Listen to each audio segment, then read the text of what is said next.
Bonjour à vous, Mario Martel pour le logiciel SolidWorks. Dans cette capsule, nous verrons comment utiliser la fonction de tôlerie tôle pliée sur arête.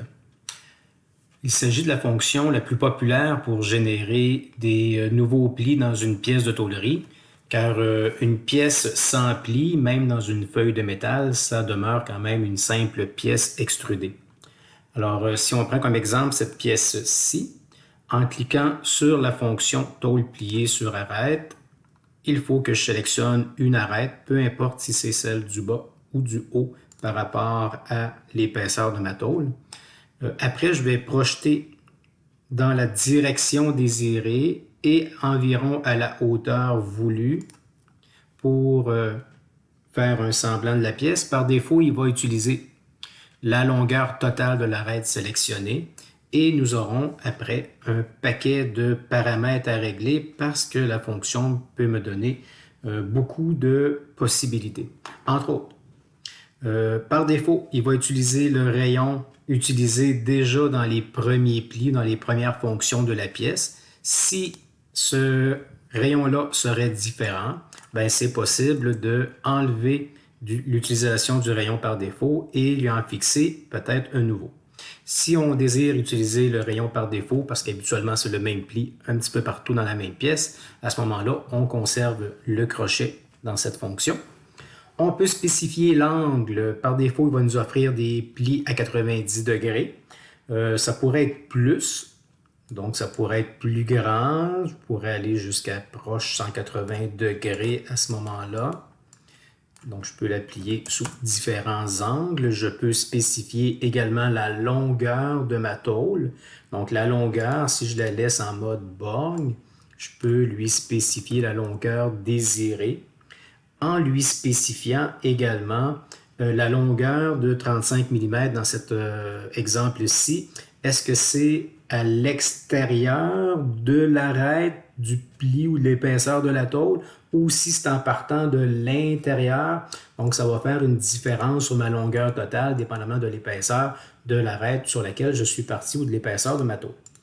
Donc, on considère également cet aspect-là. Après ça, je vais avoir la position de la tôle pliée. Donc, on remarque qu'il y a 5 positions. Je vous suggère peut-être les 3 premiers.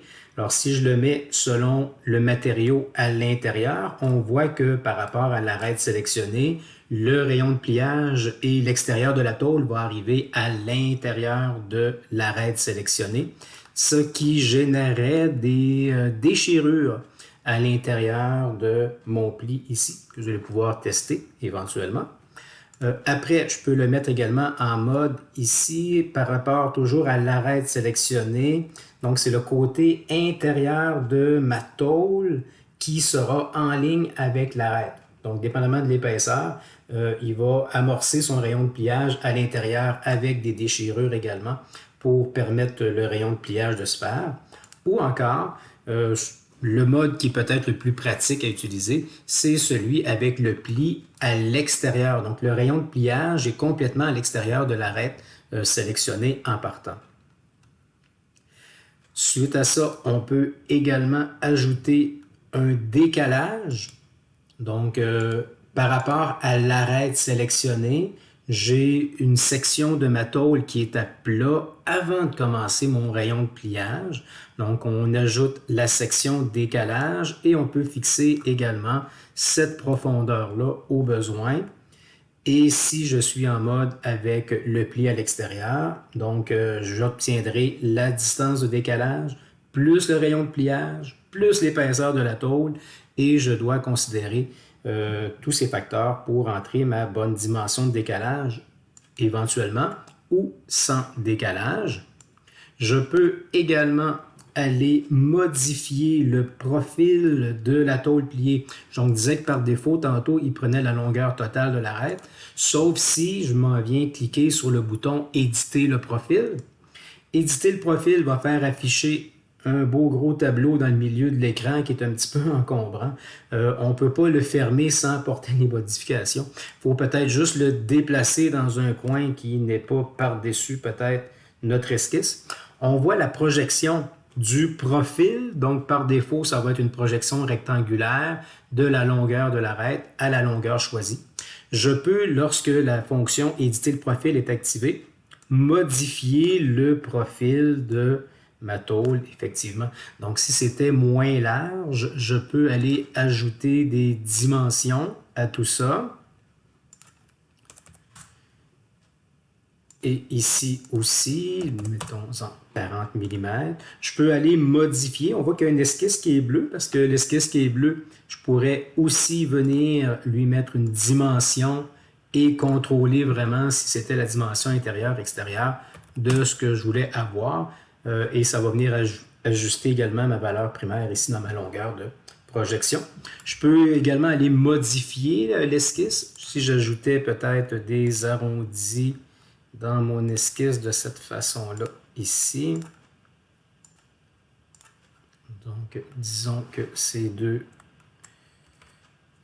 cercles sont de valeur égale et que je m'en viens lui mettre une valeur dans cotation intelligente comme ça, donc à 20 mm. Je m'en viens découper parce que dans l'édition de profil, c'est important qu'il y ait à ce moment-là seulement qu'une zone fermée. Alors si je m'en viens peut-être éditer ça comme ça, disons que c'est correct. Je pourrais même ajouter éventuellement un arrondi de ce type-là en ajustant toujours les arêtes comme ça. Donc, on voit comment je peux aller modifier la forme de mon profilé et venir après ça accepter.